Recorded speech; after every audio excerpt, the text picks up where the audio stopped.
Pueden sentarse. Continuamos hoy con nuestra clase de Sendas Antiguas, valorando los distintivos que tenemos como bautistas reformados.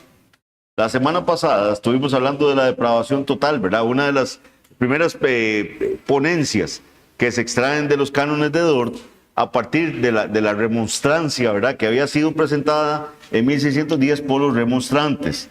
Recordemos que los remonstrantes, ¿quiénes eran?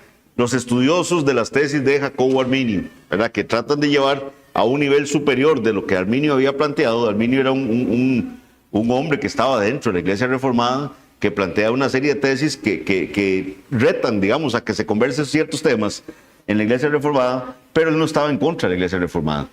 Y sus estudiosos, digámoslo así, van un paso más allá y presentan este documento o elaboran este documento, la remonstrancia, la protesta, para poder hablar en contra de ciertos puntos del entendimiento de la doctrina reformada con respecto al Evangelio. La semana pasada vimos la depravación total, ¿verdad? Hablamos de que el hombre no está, ¿verdad?, necesitando apenas un empujoncito, una ayuda, sino que está muerto en sus delitos y pecados, ¿verdad? Entonces lo que necesita el hombre es ser resucitado, ¿verdad? Darle un nuevo corazón para que pueda amar al Señor, para que pueda buscar al Señor. Sin eso, sin esa gracia que da el Señor, no podría el hombre buscar de Él. ¿Okay? Hoy vamos a ver uno de los puntos también álgidos, ¿verdad? En este entendimiento, ¿verdad?, que tenemos los reformados versus lo que tienen nuestros hermanos arminianos, y es el tema de la elección incondicional. Como les digo, la semana pasada vimos la depravación total. Aprendimos que el hombre tras la caída no solo está herido, sino está espiritualmente muerto en sus delitos y pecados. Entonces, si el hombre está muerto, no puede dar el primer paso hacia Dios. Si el hombre está muerto, no puede. No tiene la voluntad ni la capacidad de elegir a su Creador. Entonces ahí es donde vamos a ver que si el hombre no puede elegir a Dios, la única esperanza de salvación es que Dios elija al hombre. Y eso es lo que vamos a ver hoy con la elección.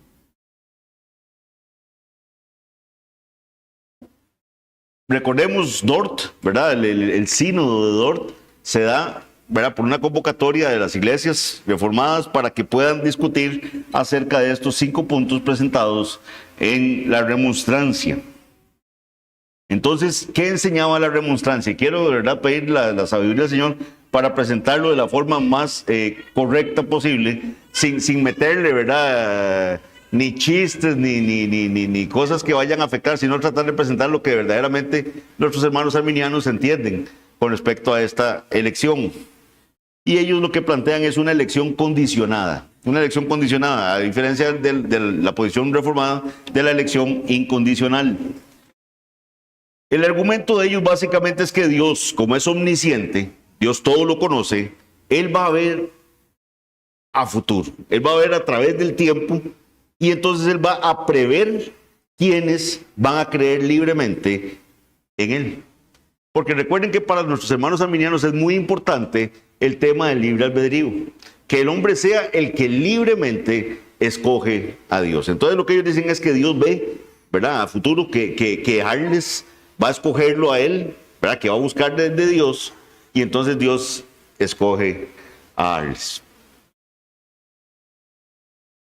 Sobre esta base Dios los eligió. Eso es lo que dicen, pero la elección es entonces porque Arles escogió primero. Entonces, este sistema de la elección divina es simplemente una ratificación de una decisión humana previa. Sí, entonces, lo que Dios ve es que como Juancito, me escogió, entonces yo lo voy a escoger como uno de mis elegidos. Entonces, ¿qué queremos plantear, o qué fue lo que planteó Dort más bien con respecto a este pensamiento? Uno, que la fe no es la causa de la elección. O sea, el hecho de que una persona haya tenido fe no es la causa de que, vea, como David tuvo fe, entonces yo lo voy a elegir a él. Entonces la fe no es la causa de la elección, sino que es un fruto de la elección. Como Dios eligió a David, entonces le va a dar fe para que él pueda creer en él. No somos elegidos porque tenemos fe porque fuimos elegidos desde antes de la fundación del mundo.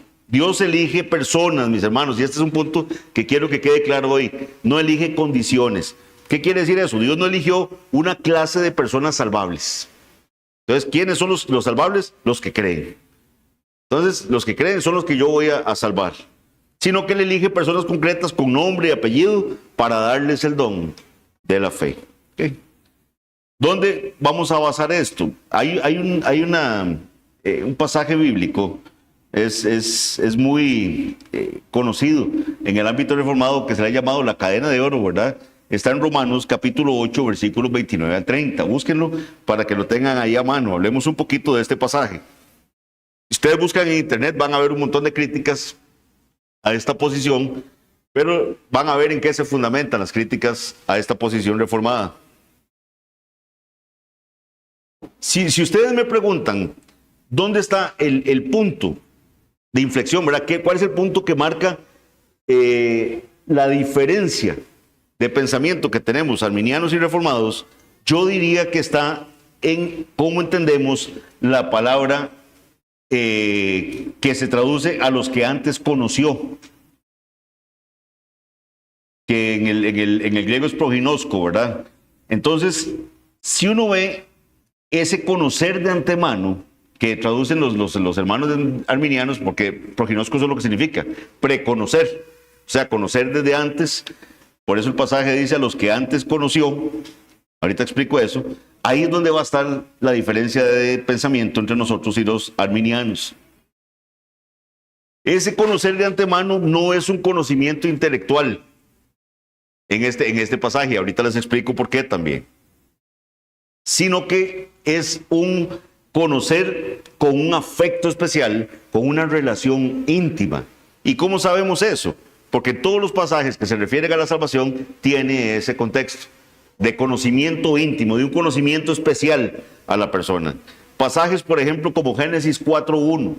Génesis 4.1 dice que conoció Adán a su mujer Eva. No significa que Adán se presentó con Eva y le dice, mucho gusto, yo soy Adán. No, no significa eso, es que tuvieron intimidad de ellos. A eso se refiere. Existió una unión íntima y generativa. A eso se refiere Génesis 4.1. Amós 3.2, por ejemplo, cuando Dios dice, a vosotros solamente he conocido de todas las familias de la tierra. Dios obviamente conocía a los babilonios. Dios obviamente conocía a los egipcios, de conocerlos, de tener, pero ese a ustedes son los únicos que he conocido, se refiere a tener una relación más cercana, una relación de un amor pactual, un amor diferente. Cuando Jesús dice en Mateo 7:23, nunca os conocí, apartados de mí, hacedores de maldad. Jesús conoce a las personas. Lo que él es que esta gente no están dentro de los que antes conoció. Ahora al final les voy a dar dos pasajes que son los que toman nuestros hermanos arminianos, porque está también la palabra, esta palabra se usa también para conocimiento intelectual. Pero hay que ver el contexto en el que se está dando. Y en los pasajes que tienen que ver con la salvación, se refiere a un amor previo, a un amor especial. Ahora, veamos este pasaje de Romanos 8, 29 a 30. Romanos 8, 29 a 30. Y aquí está el meollo del asunto. Vean cómo comienza el pasaje. Porque a los que antes conoció, ven, ahí está ahí es donde arranca la cadena.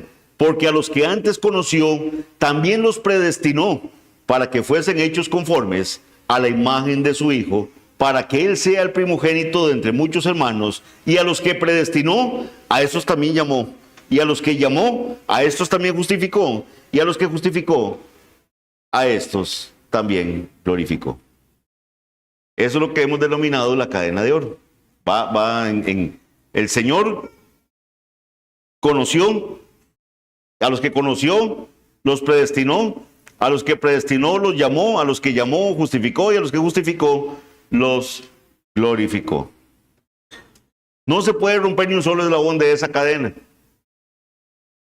Vea que los que antes conoció, a los que preamó, como lo debemos interpretar correctamente, que los hermanos arminianos la interpretación es que el Señor preconoció que ellos iban a tener fe y a inclinarse hacia el Señor.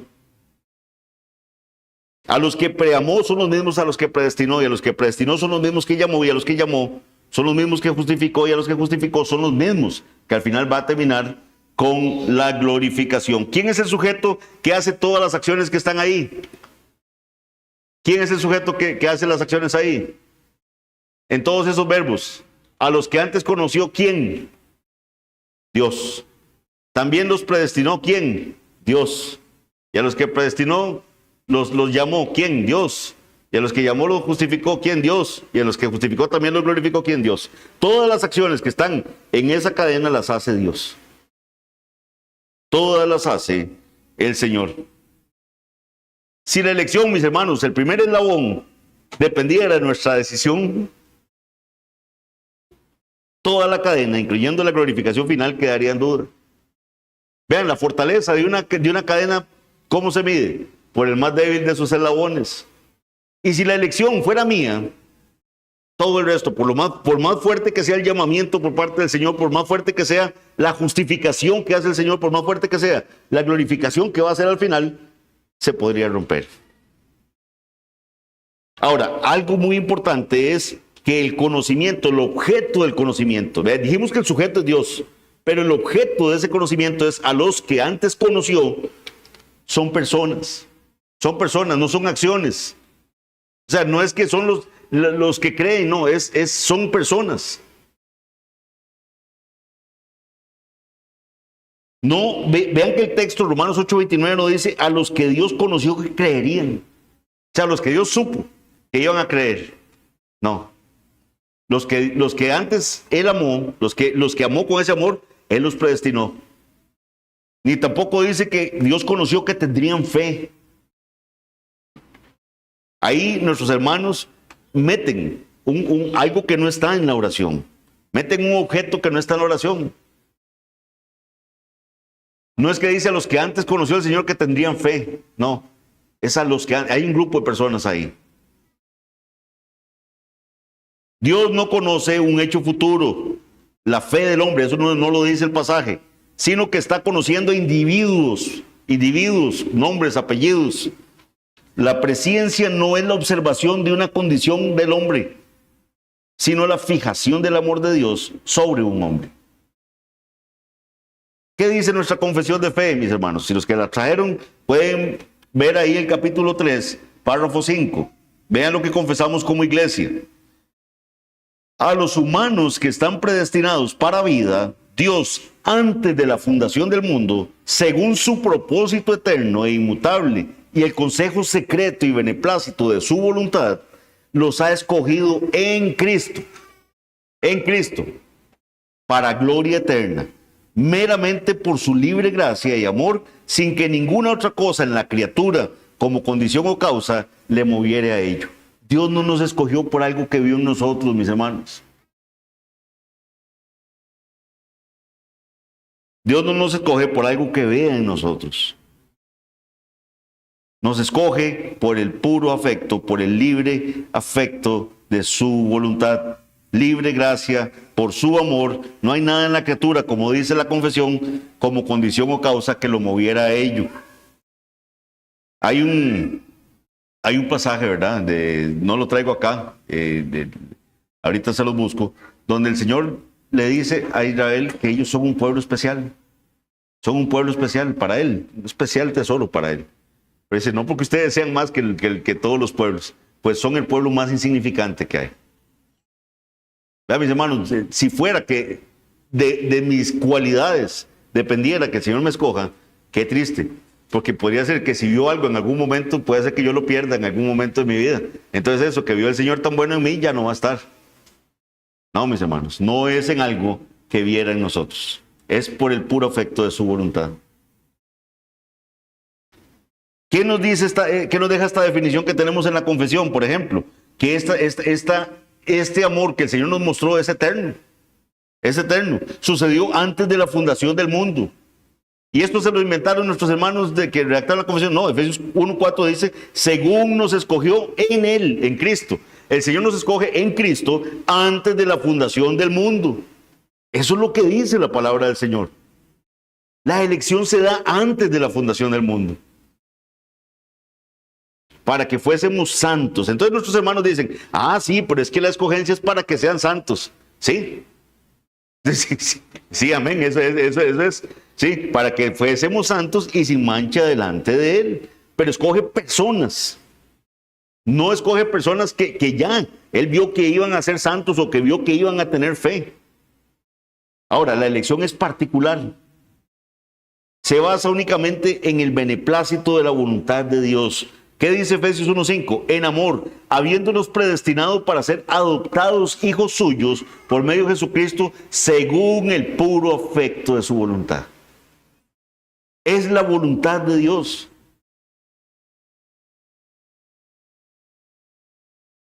Hay algo, mis hermanos, cuando yo llegué al lago, yo recuerdo que esto me hizo ya que todo me hiciera clic, ¿verdad? Como que todo me encajó después de que entendí lo que se ha conocido en latín como el Pactum Salutis, ¿verdad? O el pacto de redención.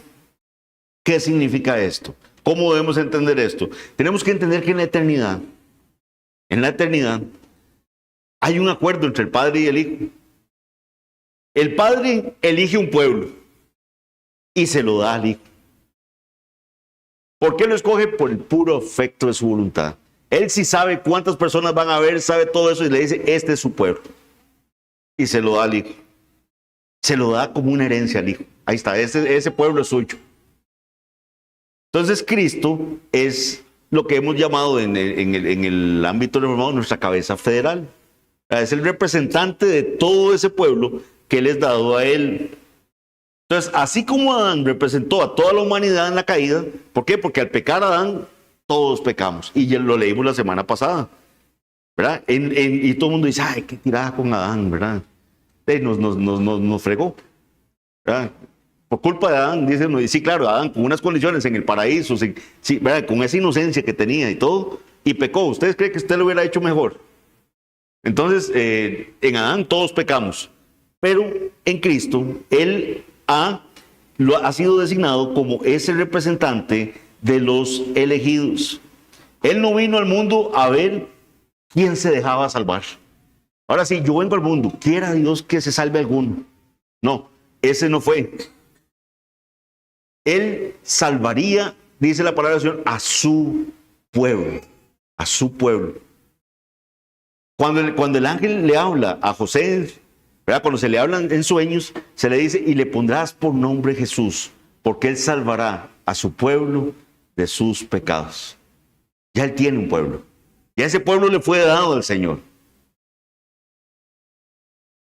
Él lo que vino es asegurar y salvar eficazmente a aquellos que el Padre le había dado. ¿Cómo sabemos eso? Porque eso es lo que dice la palabra del Señor. Juan 6:37-39. Todo lo que el Padre me da, vendrá a mí.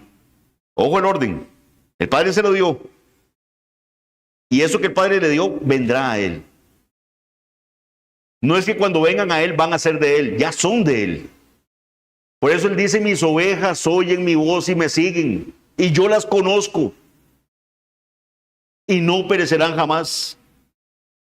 Todo lo que el Padre me da vendrá a mí, y al que a mí viene, no le echo fuera.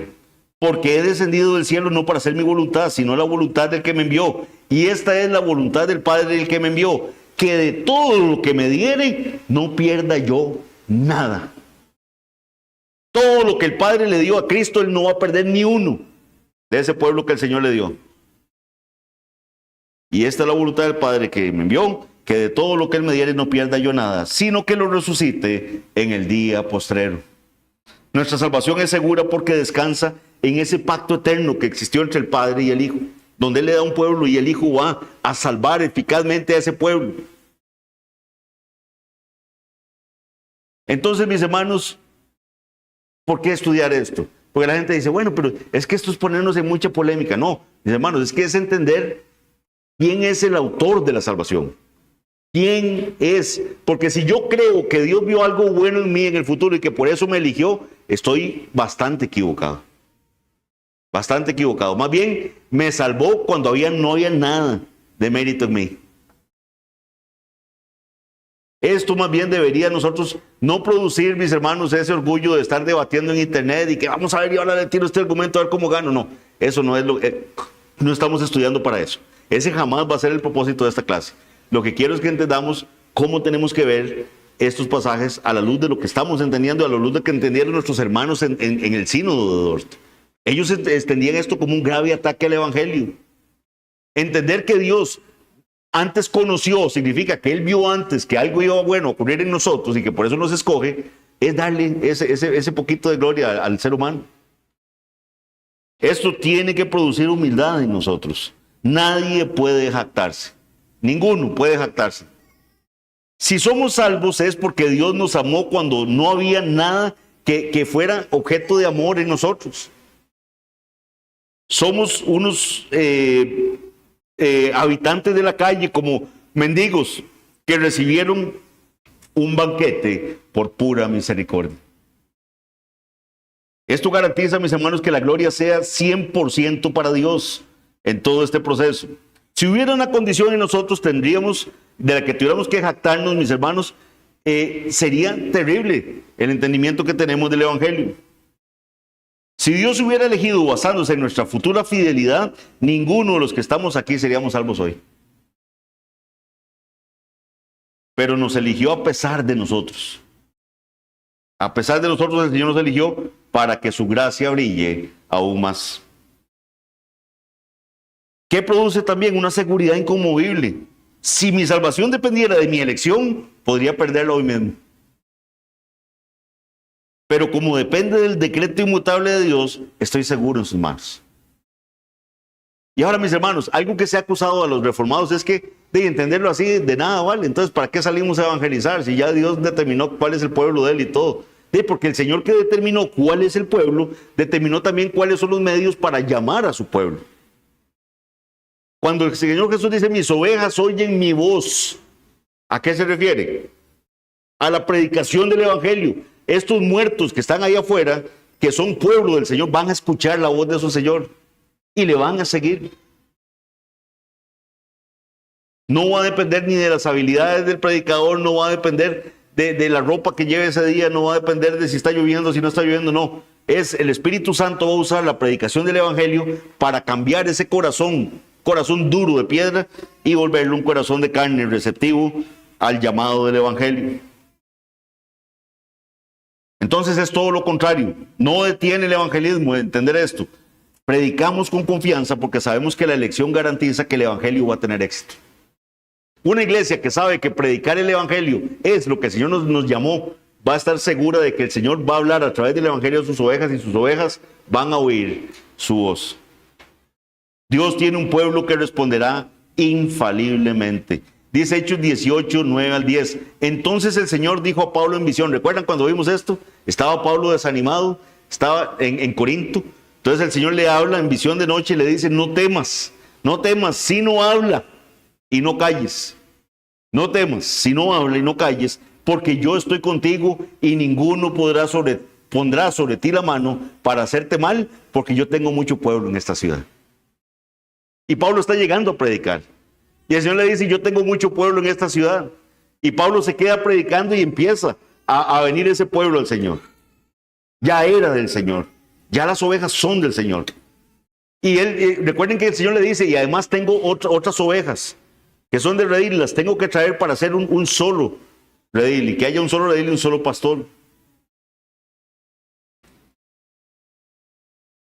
Mis hermanos, yo quiero que veamos, este tema es álgido, ¿verdad? Y sé que muchos no se habían puesto a sacar el ratito para poder examinar esa diferencia que existe entre las dos posiciones.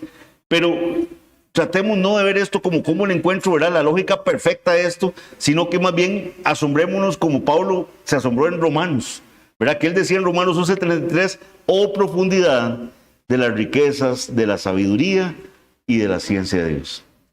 Qué profundo, mis hermanos, no podemos. Cuán insondables son sus juicios e inescrutables sus caminos. Ahora, Y estas apúntenlas ahí para que las estudien más en su casa. ¿Qué han objetado nuestros hermanos arminianos? Que hay injusticia. ¿Por qué entonces quiere decir que solo unos y no todos van a tener la oportunidad de salvarse? Y ustedes ven este argumento de la injusticia, es exactamente el mismo argumento de la injusticia que se plantea en Romanos 14, 9, 14 al 24. Léanlo en sus casas. Si usted no entiende la doctrina como la entendemos las iglesias reformadas, usted no puede pensar que hay injusticia. Si usted la entiende como los arminianos, usted no va a entender que hay injusticia. ¿Por qué? Porque todos, él vio, y todos tienen la oferta libre del evangelio. Y en todos está el libre albedrío para que puedan escoger o no, porque le fue dada la gracia preveniente, recuerdan, que les permitía tener un libre criterio para decidir si quieren o no quieren rendirse ante Cristo. Lean Romanos 9, 14, 24 en sus casas y van a ver que la elección es una intervención de la misericordia de Dios, no una falta de justicia. El Señor al final, en estos pasajes que ustedes van a leer, van a ver que Él dice: tendré misericordia del que tenga misericordia y me compadeceré del que yo me compadezca. Así que no depende ni del que quiere ni del que corre, sino de Dios que tiene misericordia. La misericordia no se debe, mis hermanos. Dios no está obligado a tener misericordia con nosotros. Todos merecíamos el justo pago por nuestro pecado. La otra objeción que les van a poner es con respecto a la palabra proginosco, que es a los que el preconocimiento. Hay al menos 2 versículos en la palabra del Señor donde esa palabra tiene un sentido de conocimiento. Digamos, no de ese amor perfecto, ¿verdad? Ese amor especial, como el de que tuvo Adán con Eva, como el que tiene el Señor con el pueblo de Él, ¿verdad? Que dice: solo ustedes los he conocido en los pueblos de la tierra. Y son Hechos 26:5. Hechos 26:5 y segunda de Pedro 3:17. En ambos pasajes la palabra se usa y tiene un significado de conocimiento, de conocer. Usted me dice: ¿y usted conoce dónde está la iglesia bautista reformada de Alajuela? Sí, yo conozco, está ahí. Entonces, pasa como en español, ¿verdad? Que hay palabras que tienen significados diferentes, la misma palabra, pero hay que ver el contexto en el que es dada. Y esa palabra conocer, cuando tiene ese aspecto, digamos, Dios en amor diciendo que solo a ellos los ha conocido, no se refiere a conocimiento de científico, ¿verdad? De conocerlos, de que yo sé que son ellos, no. Es que los ha tratado en forma especial con respecto a otros pueblos. Entonces son esos 2 pasajes que les van a salir con ese argumento. La otra semana, mis hermanos, vamos a estar viendo otra de las posiciones de Dort.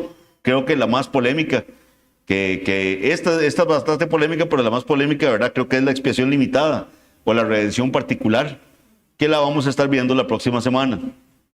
Pero esta es una consecuencia lógica de lo que hemos visto hoy. Entonces, si tenemos claro de que el Padre le entregó al Hijo un pueblo, como lo vimos ahora, y que ese pueblo vendrá al Señor, porque ellos conocen a su pastor y el pastor llama a su ovejas, así vendrán. Entonces, mis hermanos, la misión del Hijo en la cruz no fue un intento de salvar a ese pueblo, porque Él dijo que todo lo que el Padre me da vendrá a mí, y al que a mí viene yo no le echo fuera. Es una misión de rescate específica, y eso es lo que vamos a ver la próxima semana. Si el Padre puso nombres específicos en el libro de la vida desde antes de la fundación del mundo, sería lógico entonces pensar que el Hijo derramara su sangre por aquellos que el Padre no le entregó. Y esa es la respuesta que vamos a dar, porque el Dort va a ver en la remonstrancia la posición de que Cristo murió por todos. Eso es lo que van a decir los remonstrantes. Y los que conformaban el sínodo van a decir que no, que Cristo murió para salvar a su pueblo y salvarlo eficazmente.